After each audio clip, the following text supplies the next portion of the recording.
इस वक्त देश में जो लाखों की संख्या में, जो करोड़ों की संख्या में जो योग्य युवा अभ्यर्थी हैं, उसकी जो नज़र होती है, वो इस हर वक्त जो नज़र होती है वो बिहार लोक सेवा आयोग पर होती है, क्योंकि बिहार लोक सेवा आयोग की तरफ से जो है लगातार वैकेंसी जो है वो हज़ारों की संख्या में निकाली जा रही है। इस वक्त हमारे साथ बिहार लोक सेवा आयोग के चेयरमैन अतुल प्रसाद हैं। बिहार में जो शिक्षक भर्ती परीक्षा हुई थी उसके फर्स्ट फेज का रिजल्ट जारी हो गया है और जो नियुक्ति की प्रक्रिया है वो भी लगभग अपने चरम पे है। हम खुद जानना चाहेंगे जो अतुल प्रसाद हैं कि जो सेकंड फेज का जो विज्ञापन निकला है इसमें और क्या बेहतर हो सकता है और क्या नई जानकारी हो सकती है। तो हम सीधे बीपीएससी के चेयरमैन से जुड़ते हैं। सर, सबसे पहले जो हमारे जो कशिश न्यूज़ के जो दर्शक हैं और जो लाखों की संख्या में जो युवा अभ्यर्थी हैं उनकी तरफ से आपको बहुत बहुत बधाई और शुभकामनाएं हम देते हैं कि आपने फिर से जो है सेकेंड टियर की बहाली निकाली है। सर, क्या कहना चाहेंगे? पहले तो सब लोगों को बहुत बहुत धन्यवाद कि आप लोगों ने इसको कवर किया अच्छा से, और वैसे सफल अभ्यर्थियों को भी बहुत बहुत मतलब कॉन्ग्रेचुलेशन, बधाई कि वो लोग अच्छे तरह से अब आए हैं। तो अच्छे तरह से मैं उम्मीद करता हूँ कि वो पढ़ाई का काम भी करेंगे। दूसरे राउंड का जिसे TRE 2.0 कह रहे हैं लोग, उसका भी विज्ञापन निकल चुका है और मैं समझता हूँ कि उतनी ही पारदर्शिता और ईमानदारी से इसमें भी परीक्षा लिया जाएगा और अभ्यर्थी चयन होंगे इसमें भी। इस बार पिछले बार की तुलना में कुछ परिवर्तन हुए हैं जिसके बारे में विज्ञापन में भी अंकित है। कुछ बिंदुओं को मैं ज़रूर स्पष्ट कर देना चाहूँगा। अभ्यर्थियों के लिए ये जानना बहुत ज़रूरी है कि इस बार हम लोग अतिरिक्त समय नहीं देंगे सुधार के लिए। इसलिए वो आवेदन भरते समय या अपने दस्तावेज जमा करते समय पूरी मतलब एहतियात बरतें, कभी कोई इसमें कोई त्रुटि नहीं हो।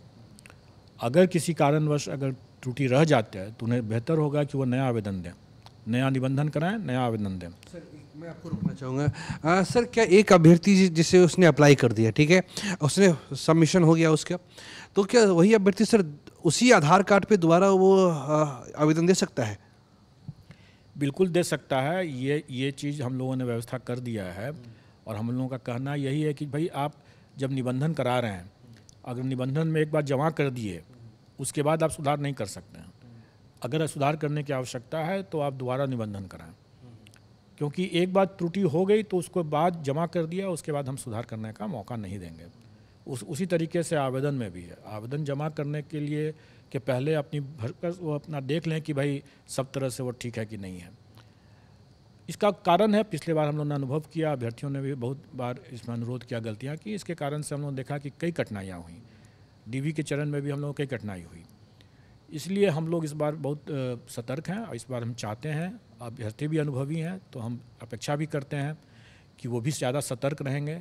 इस बार कोई दूसरे मतलब साइबर कैफ़े या किसी और स्तर से कोई गलती हो जाए तो वो गलती उनकी मानी ही जाएगी और उसके लिए उनको खामियाजा भी भुगतना पड़ सकता है। इसलिए सतर्कतापूर्वक अपना भरें, सही तरीके से हो जाएगा। फिर सर, कई अभ्यर्थियों के सवाल ये आ रहे थे कि जैसे 6 to 8 में है, किसी का सोशल साइंस में उसने ग्रेजुएशन में हिंदी भी रखा है और अंग्रेजी भी रखा है, तो क्या सर वो जो अप्लाई करने के टाइम में क्या सर वो हिंदी सब्जेक्ट भी दे सकता है, अंग्रेजी सब्जेक्ट भी दे सकता है, या फिर वो 6 to 8 के लिए 2 अलग अलग फॉर्म भर सकता है क्या? और इसी से जुड़ा एक सवाल ये है, क्या उनकी परीक्षा वो एक दिन में होगी या अलग अलग होगी, ये क्या होगा सर? देखिए, पिछले बार भी TRE 1 में भी ये शर्त था कि जिस विषय में STET किए हैं उसी विषय में वो परीक्षा दे सकते हैं। अगर उसने 2 विषय में अगर STET कर भी रखा है तो उसमें से किसी एक को चुनना होगा उनको। वही शर्त इस बार भी है। लेकिन भाषा में से एक को ही देना पड़ेगा। हाँ, अगर उसने दोनों में कर रखा है, जैसे अमूमन ऐसा नहीं हुआ होगा, लेकिन मान लीजिए अगर ऐसा कोई कर लिया होगा तो उसको एक ही में चुनना होगा उसे। लेकिन इसमें थोड़ा सा एक इशू है, वो ये है कि कल्याण विभाग की भी कुछ वैकेंसी है, लगभग 1000 टोटल है, वो भी इसमें इस परीक्षा में सम्मिलित है। उसमें दो पेपर ऐसे हैं जो कि शिक्षा विभाग की वैकेंसी से मिलता जुलता है लेकिन उसके बावजूद भिन्न भी है। वो एक है भाषा और दूसरा है संगीत कला।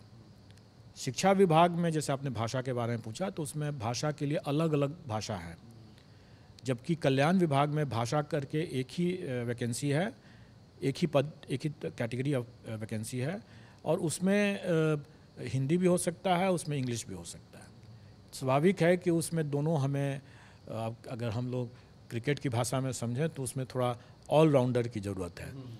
वही स्थिति संगीत ऑब्लिक कला है, जबकि शिक्षा विभाग में उसके लिए अलग अलग बना हुआ है, म्यूज़िक के लिए अलग है, ललित कला के लिए अलग है, नृत्य के लिए अलग है, मतलब अलग अलग उसमें है। जबकि कल्याण में उसको एक ही करके इंटीग्रेटेड करके एक ही माना गया है, मतलब फिर से वही ऑलराउंडर वाले कंसेप्ट पर है। स्वाभाविक है कि इसमें जो अभ्यर्थी दोनों में देना चाहेंगे, मतलब शिक्षा विभाग में भी मान लीजिए अंग्रेजी में देना चाहें और कल्याण के भाषा में देना चाहें तो दे सकते हैं। और इसके लिए हमको भाषा जो कल्याण की जो भाषा पेपर होगा और कल्याण विभाग का जो संगीत और कला का जो पेपर होगा वो हमको अलग से लेना पड़ेगा, क्योंकि एक ही अभ्यर्थी शिक्षा विभाग का भी दे सकते हैं और फिर इसका भी दे सकते हैं, इसलिए हमें अलग अलग करना पड़ेगा इसको। सर एक सवाल ये है कि बीपीएससी ने के पास सर जो आपने जो एग्जामिनेशन कैलेंडर जारी किया था, जो शिक्षक भर्ती परीक्षा है सर, इसके साथ और भी कई लंबित परीक्षाएं हैं सर, हजारों की संख्या में एप्लीकेंट हैं, वे वेट कर रहे हैं कि क्या विभाग के पास केवल शिक्षा विभाग ही रह गया है कि आयोग के पास कुछ और भी तो विभाग हैं सर, उसका रिजल्ट कब तक आएगा सर? इस सवाल का जवाब लोग जानना चाह रहे हैं। आपके प्रश्न बिल्कुल सही हैं और इसी कारण से हम लोगों ने पिछले बार भी यह स्पष्ट किया था कि जो सप्लीमेंट्री रिज़ल्ट TRE 1 में लोग जो मांग रहे हैं, एक तो हमें उसका डेटा नहीं आया है। जब वैकेंसी हमारे पास पता चलेगा कि कितने ड्रॉप आउट्स हैं, कितने डिस्क्वालीफाइड हुए हैं, तभी हम सप्लीमेंट्री आंकड़ा हमें पता चलेगा कि कितने देने हैं। तो उसका रिज़ल्ट हमारी प्रायोरिटी में थोड़ा पीछे जाएगा। उसके पहले जो आपने अभी प्रश्न किया कि कई ऐसी महत्वपूर्ण परीक्षाएं हैं, जैसे हमारे असिस्टेंट इंजीनियर की परीक्षाएं हैं, उसका फाइनल रिज़ल्ट देना है, हमें APO के है, हमारे AAO का है, कई ऐसे और भी हैं जैसे अभी 69th PT का है रिज़ल्ट, उसके साथ CDPO का भी उसी में लगा हुआ है। उसके अलावा हमारे 68th का मेंस का रिज़ल्ट भी है। APO का अभी हम लोगों ने इंटरव्यू भी कंप्लीट करा लिया है, लेकिन अभी उसका रिज़ल्ट भी बनाना है। उसमें कुछ हमें मेडिकल कराने हैं दिव्यांगजनों का। तो इन सब को लेकर देखा जाए तो अभी हमारे कई ऐसे मामले हैं जो काफ़ी परिपक्व हो चुके हैं, मैच्योर्ड हो चुके हैं, उनका हमें परीक्षा फल निकालना है। TRE 1 के वर्क प्रेशर के कारण से कार्य बोझ बहुत ज़्यादा था उसमें, इसके कारण से वो रुक गया। तो अब चूँकि TRE 1 का कार्य बोझ कम हुआ है, तो TRE 2 के कार्य बोझ आने के पहले हमारा प्रयास रहेगा कि हम जितने लंबित मामले हैं यथासंभव हम उनको चरणबद्ध तरीके से निकालते जाएं उसका परीक्षा फल। सर ये जो सप्लीमेंट्री रिजल्ट की जो बात हो रही है सर, आखिर अभ्यर्थी जानना चाहते हैं सर कि ये आप कब तक दे पाएंगे? मैं जानता हूं सर कि आपके पास और अन्य विभाग हैं जिनकी परीक्षा आपने ली है, वो सर सप्लीमेंट्री रिजल्ट का सर कब तक आ पाएगा? कोई सर समय सीमा तो होगी? देखिए, सप्लीमेंट्री रिजल्ट सबसे पहले तो निर्भर करेगा कि शिक्षा विभाग जो अपना प्रतिवेदन दे वो हमें बताएगी कि कितने अभ्यर्थी ड्रॉप आउट्स हुए हैं। मतलब ड्रॉप आउट्स का मतलब ये होगा जो मल्टीपल रिजल्ट्स वाले कितने अभ्यर्थी हैं जो एक ही जॉब करेंगे, दूसरा जॉब खाली करेंगे, तो इसलिए वो ड्रॉप आउट्स हो गए। उसके अलावा DV में भी कुछ लोग असफल भी होंगे, कुछ लोग उसमें भी अनुपस्थित रहेंगे। मैं थोड़ा सर, स्कूल क्या शिक्षा विभाग से कोई बैठक हो गई क्या? बीच में ये सुनने में आया था कि शायद शिक्षा विभाग और आप में बैठक हो गई है सप्लीमेंट्री रिजल्ट को जारी करने को लेकर, कोई वार्ता हुई है कि कब तक ये करना है? शिक्षा विभाग से हमारी लगातार बैठक होती रहती है। जब से हम लोगों ने परीक्षा फल घोषित किया उसके बाद हमारी 2 बैठकें भी हो चुकी हैं उनके साथ। वो हमारी हमेशा बैठक होती रहेगी, तभी तो हम आगे काम कर सकेंगे। TRE 1 से भी संबंधित, TRE 2 से भी संबंधित सभी बैठकें हमारी होते रहती हैं। हमें जब तक वो आंकड़े नहीं आएंगे तब तक स्वाभाविक है कि मैं उस पर कोई भी प्रतिक्रिया या कोई भी समय सीमा नहीं दे सकता हूँ। लेकिन मैं इतना ज़रूर करूँगा कि जब आंकड़े आ जाएंगे तो भी हमारे प्रायोरिटी में, चूँकि जैसा मैंने बतलाया कि हमारे कई महत्वपूर्ण परीक्षाएं उसका परीक्षा फल अभी लंबित है, हमारी प्रायोरिटी में अभी वो ऊपर रहेगा। और TRE 1 का सप्लीमेंट्री जो रिज़ल्ट जो होगा वो थोड़ा वेट करना होगा। सर एक सवाल ये है कि जो सर ये परीक्षा सर अभी इसका रिजल्ट आया था, जो सेकेंड फेज की जो आपने बहाली ली है सर, ये आपने 25 नवंबर तक आवेदन का आपने समय दिया है। इसी बीच सर दिवाली भी है, छठ भी है, एक महत्वपूर्ण सर छठ पूजा है। सर अभ्यर्थियों के मन में ये सवाल है कि अगर आप 5 नवंबर से 25 नवंबर तक 20 दिन का समय दे रहे हैं तो सर क्या इतनी जल्दी हो पाएगा? सर क्या शिक्षा विभाग की तरफ से कोई दबाव निकाल के दे दीजिए ताकि हम एक रिजल्ट जारी कर सकें, क्योंकि सर थोड़ा समय तो कम बचता है सर, 5 से 25 नवंबर। देखिए, शिक्षा विभाग से ऐसा कोई दबाव नहीं है। हम लोग खुद भी चाहते हैं कि इसको जल्दी से जल्दी करके इस परीक्षा फल हम लोग घोषित कर सकें समय रहते। आप जानते हैं कि इतनी बड़ी परीक्षा जो है जब हमको आयोजित करनी है तो हम लोग इसको जाड़ा में नहीं कर सकते हैं, ठंड में नहीं हो सकता है। नहीं हो सकने का बहुत से कारण है। उसमें कुछ अभ्यर्थियों को भी असुविधा होगी, कुछ हमें भी। बाहर से आएंगे, रात में रुकने में कठिनाई होगी, प्लेटफॉर्म पर रुकना पड़ता है तो उसमें कठिनाई होगी। दूसरा कि कुछ कदाचारी भी लोग हो सकते हैं जो जिसके कारण से जाड़े में मफलर है, टोपी है, स्वेटर है, कई तरह के मतलब कदाचार करने का उनकी संभावना बढ़ सकती है। तो इन सब चीज़ों को देखते हुए या तो हम अभी दिसंबर में कर लें, मतलब शुरुआत में ही मतलब, और नहीं तो फिर हम लोग फरवरी के बाद कर पाएँ। तो हम लोगों ने ये प्रयास किया है कि हम लोग इसको दिसंबर में ही जल्दी करेंगे 7, 8, 9, 10 का। इसलिए हम लोगों ने एक औपबंधिक रूप से घोषित भी किया है तिथि। और ये हमारा, जैसे हम लोगों ने ये घोषणा औपबंधिक रूप से ये तिथि की घोषणा हम लोगों ने पहले ही कर रखा था। हमने विज्ञापन में के माध्यम से जो आवेदन देने के लिए हमने अधिक समय इसलिए दिया क्योंकि अभ्यर्थी अपना जो दस्तावेज है वो अपना आराम से बनवा लें और उसके बाद वो अपना जमा कर दें उसमें। इसलिए हम लोगों ने 25 तारीख तक कर दिया। लेकिन निबंधन जो है, जिसके बेसिस पर हमें पता चलता है कि कितने अभ्यर्थी इसमें आने वाले हैं, ताकि हम उसके हिसाब से अपनी तैयारियां करें, किस विषय में कितने अभ्यर्थी होंगे। इसकी तैयारी करने के लिए हमें आवश्यक है कि हमें उनका निबंधन पहले करा लें और उसके पहले ये सूचना हम लोग एकत्रित कर लें। वो हम लोग कर रहे हैं। अभ्यर्थी जो हैं वो देखिए कि अभी 2-3 महीना पहले उन लोगों ने परीक्षा दिया, उसमें काफ़ी लोगों ने तैयारी किया ही है उसमें। और कुछ तो जैसे प्राइमरी में बीएड वाले लोग जो लोगों ने भी उसको दिया, तो एक तरह से उनके लिए ये एक प्रैक्टिस टेस्ट हो गया, क्योंकि उसमें तो उनका होना नहीं था क्योंकि माननीय सर्वोच्च न्यायालय का निर्देश था। तो एक तरह से उनके लिए भी प्रैक्टिस हो गया। तो कि मैं समझता हूँ कि कई अभ्यर्थी ऐसे होंगे जो कि दोबारा देंगे, उसमें उन लोगों की प्रैक्टिस पहले से है। उसके बावजूद अगर जो नए अभ्यर्थी भी अगर आते हैं तो वो नए अभ्यर्थी को भी मतलब 1.5 महीना तो काफ़ी मिलता है। जैसा मैंने पहले भी कहा था कि उन्हें वही चीज़ पढ़ना है और वही चीज़ करना है जो वो बाद में जब शिक्षक बनेंगे तो जो पढ़ाएंगे या जो पढ़ा रहे हैं उनको वही जानकारी रहना है। उसकी जानकारी उसका सिलेबस के हिसाब से रहेगा। स्टैंडर्ड ऑफ कोर्स उसका स्टैंडर्ड वो रहेगा जो उनकी अपनी पात्रता अर्हता जो निर्धारित, जैसे ग्रेजुएशन अगर जिसका है तो उनका स्टैंडर्ड जो होगा क्वेश्चन का वो ग्रेजुएशन लेवल का होगा। जो अगर पोस्ट ग्रेजुएशन लेवल का है तो उनका स्टैंडर्ड होगा क्वेश्चन का पोस्ट ग्रेजुएशन लेवल का। अगर हम कहें कि अगर फिजिक्स विषय अगर किसी को पढ़ाना है +2 में, तो स्वाभाविक रूप से उसको +2 के विद्यार्थी से ज़्यादा जानकारी, ज़्यादा उनका स्तर होना है, इसलिए हम लोग पीजी लेवल का स्तर लेंगे। लेकिन फिजिक्स के टॉपिक्स जो रहेंगे वो वही रहेंगे जो वो 12th में पढ़ाएंगे। सर, ये 70,000 पदों के लिए बहाली निकाली गई है। पिछला जो हुआ था वो 1,70,000 पदों के लिए था। सर 50,000 पोस्ट लगभग वैकेंट रह गए। वो सर कब तक ऐड ऑन हो पाएगा? क्योंकि सर आपके पास कई बार जो परीक्षा हुई है, आप सर लोग फॉर्म भरते गए और आपने जो है उसमें रिक्तियाँ आप जोड़ते गए। सर ये रिक्तियाँ जो 50,000 रह गई हैं, जो वैकेंट पोस्ट है, सर क्या इसको ऐड करेंगे क्या इसमें? देखिए, कोई भी रिक्ति हम तभी ऐड कर सकते हैं जब शिक्षा विभाग और प्रशासनिक विभाग अपनी अधियाचना में उसको ऐड करने के लिए कहेगी। हमारे विज्ञापन में हमेशा रहता है कि घट बढ़ सकता है वैकेंसी, हमेशा देते हैं। और पिछले बार आप लोगों ने देखा भी होगा कि 68th में भी और 69th combined civil services exam में भी हम लोगों ने वैकेंसी को बढ़ाया था। जैसे जैसे आता है हम लोग बढ़ा देते हैं।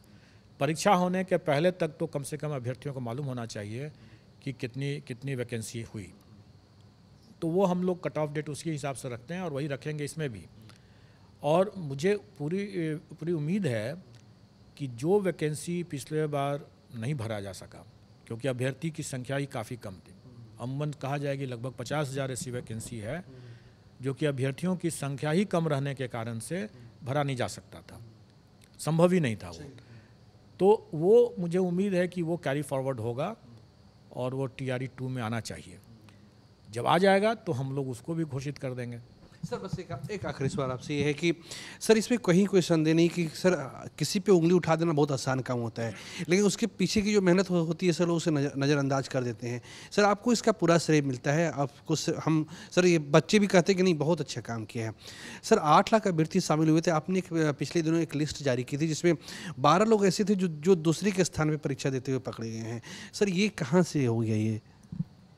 देखिए, कोई भी अभी जैसे राम राज्य तो नहीं है कि अपराध मुक्त ही रहेगा, कोई भी ऐसा स्थिति नहीं होता है। स्वाभाविक है कि जो खुराफाती तत्व जो है, कदाचारी है, वो अपने कदाचार करने से बाज नहीं आएंगे। अगर सब कुछ अगर अच्छा रहेगा तब भी मुझे कुछ भी मेहनत करने की ज़रूरत नहीं है। आखिर वो लोग हैं तभी तो मेरी भी ज़रूरत है। अगर वो रहेंगे ही नहीं तो मेरी भी ज़रूरत नहीं है और पुलिस की भी ज़रूरत नहीं है। फिर तो आराम से लोग दें परीक्षा, अपना चले जाएं। चूँकि कदाचारी लोग रहते हैं और हम लोग मान के चलते हैं कि कुछ न कुछ लोग एलिमेंट्स इस तरह से आएंगे ही आएंगे, और इसके लिए हम लोग एहतियात बरतते हैं, तभी तो पकड़े गए वो। लेकिन उसके बावजूद भी कुछ इस तरह के भी लोग अभ्यर्थी होंगे जो अपने दस्तावेज में भी गड़बड़ किए होंगे, जो करते हैं। और हम लोग मान के चलते हैं कि इतनी बड़ी परीक्षा में और जब नौकरी का इतने वर्षों के बाद ये नौकरी मिल रही है, तो लोग बाय हुक और बाय क्रुक जिसको कहते हैं, किसी भी तरीके से येन केन प्रकारेण, मतलब उसको हिंदी सही हिंदी उसकी यही है, वो प्रयास करेंगे, वो कुप्रयास करेंगे। जितना हम लोग छांट सकते हैं अलग अलग लेवल पर, अलग अलग फिल्ट्रेशन लेयर पर हम लोग उतना छांटते गए। हम लोगों ने भी कुछ डीवी कराया, उसमें भी छांटा हम लोगों ने बड़ी संख्या में। फिर उसके बाद हम लोग जो मेरिट लिस्ट निकाला उसमें भी हम जानते थे कि उसमें कुछ अभ्यर्थी ऐसे ज़रूर होंगे जो फर्जी करके आ रहे हैं। उसका डॉक्यूमेंट वेरिफिकेशन इसलिए तो किया ही गया था और इसीलिए सशर्त ही हम लोगों ने परीक्षा फल दिया। वो छठे हैं, वो छटेंगे वहाँ पर डॉक्यूमेंट वेरिफिकेशन में। अगर कोई उसके बावजूद कोई बच गया तो एक इसके बाद का भी एक लेयर है, और ये योगदान के बाद का लेयर है जो वृहद अनुसंधान का मामला है, वहाँ भी छटेंगे। जब भी अभी तो हम लोगों ने ऐसी व्यवस्था कर रखा है कि हम अपना अभ्यर्थियों का जो डॉसियर जो होता है वो हम सॉफ्ट कॉपी देते हैं, सॉफ्ट कॉपी डिजिटली साइन करके देते हैं। ये परिपाटी हम लोगों ने पिछले 6-7 महीने 8 महीने से स्टार्ट कर दिया है। तो इसका उद्देश्य ये था कि जो हम सॉफ्ट कॉपी डिजिटली साइन करके देंगे, एक तो वो प्रॉपर होगा, दूसरा कि उसमें सबसे बड़ी बात यह है कि हम लोग बायोमेट्रिक डेटा जो हम लोग कलेक्ट करते हैं वो हम देंगे। वो सॉफ्ट ही कॉपी में ही दिया जा सकता है, उसका तो कोई हार्ड कॉपी हो नहीं सकता है। तो वो सॉफ्ट कॉपी में जब बायोमेट्रिक डेटा देते हैं तो कोई भी सफल अभ्यर्थी अगर योगदान करके नौकरी भी कर रहे हैं, अब ये हो सकता है ना कि राम कुमार ने सारी परीक्षा दिया, सारा डॉक्यूमेंट वेरिफिकेशन राम कुमार ने किया और श्याम कुमार नौकरी पर करने के लिए पहुंच जाए, ये बिल्कुल संभव है। और ऐसी संभावना को ही ध्यान में रख करके ही हम लोगों ने जो डॉसियर जो है वो सॉफ्ट कॉपी में भेजना शुरू किया सॉफ्ट कॉपी में, जिसमें कि हम उसका बायोमेट्रिक डिटेल्स भी देंगे। कहने का मतलब ये हुआ कि जो अभ्यर्थी सफल होने के बाद नौकरी कर रहे हैं उनका अटेंडेंस के समय में, मान लीजिए 1 महीना 2 महीना 3 महीना के बाद भी कभी भी अगर उनका बायोमेट्रिक से मिलान किया जाएगा तो पता चलेगा कि ये तो फर्जी आदमी काम कर रहा है, तो उस पर भी कार्रवाई हो जाएगी। धन्यवाद। तो ये हमारे साथ बीपीएससी के चेयरमैन अतुल प्रसाद थे। इसमें कहीं कोई संदेह नहीं है कि इतने कम समय में इतने हजारों की संख्या में रिजल्ट को निकालना ये बेहद मुश्किल होता है, वो भी तब जब जैसे दुर्गा पूजा जैसी छुट्टी होती है और आयोग को अलग अलग विभागों के ही परिणाम को जारी करना होता है। इस कठिन घड़ी में और इस वक्त जब सबसे ज़्यादा देश में अगर मांग है वो रोज़गार की है, तो बीपीएससी ने रोज़गार देने का एक अहम काम किया है। सबसे बड़ी बात यह है कि जो अभ्यर्थी जो 2 तरह की मांग कर रहे हैं, एक मांग है कि सप्लीमेंट्री रिजल्ट कब तक जारी होगा, दूसरा कि जो 50,000 पोस्ट जो पहले फेज में बाकी रह गई थी उसे कब तक इसमें ऐड ऑन किया जाएगा। तो इस पे आयोग का कहना है कि ये जो है सारा कुछ जो है शिक्षा विभाग से जैसे ही उनके पास रिक्तियाँ आएंगी वो उसे ऐड कर देंगे। वाकई ये एक हद तक सही भी है, क्योंकि जो भी है बिहार लोक सेवा आयोग जो है एक व्यवस्था का एक अंग है, एक एग्जामिनेशन बॉडी है, लेकिन आखिरी फैसला जो है वो शिक्षा विभाग को करना है कि वो सप्लीमेंट्री रिजल्ट जारी करने के लिए कब कहता है। दूसरा कि जो 50,000 पोस्ट पहली फेज में बाकी रह गए थे उसे कब तक दूसरे फेज के लिए ऐड ऑन करने के लिए कहा जाता है। कुल मिलाकर हम कह सकते हैं कि जो अभ्यर्थी है ये मोटा मोटी ये मान के चले कि अभी तो उनके सामने 70,000 पोस्ट ही है सेकेंड फेज के लिए, लेकिन ये इस बात की बेहद संभावना है कि ये 50,000 पोस्ट जो खाली रह गए हैं इसे जोड़ा जाएगा और उसके बाद जो है अभ्यर्थियों के सामने 1,20,000 पद रहेंगे फाइट करने के लिए। तो पूरे भारत की जो अभ्यर्थी हैं उसकी नज़र है। और आपको याद होगा कि पिछली बार जब वैकेंसी निकली थी तो उस वक्त डोमिसाइल था, लेकिन बाद में डोमिसाइल हटा दिया गया और इस बार जो शिक्षा विभाग ने ये कदम पहले ही उठा लिया कि उसने पहले ही अधिसूचना कर दिया कि जो आवेदक हो भारत का नागरिक हो। कुल मिला के कह सकते हैं कि जो बिहार लोक सेवा आयोग है उसने अपनी पूरी जिम्मेदारी निभाई है और वो बाकायदा उसकी पूरी कोशिश है कि जो परीक्षा हो पारदर्शी हो, निष्पक्ष हो, कदाचार मुक्त हो। बाकी का जो सफर है वो शिक्षा विभाग को तय करना है। कैमरा पर्सन फिरोज के साथ प्रीतम कुमार, कशिश न्यूज, पटना।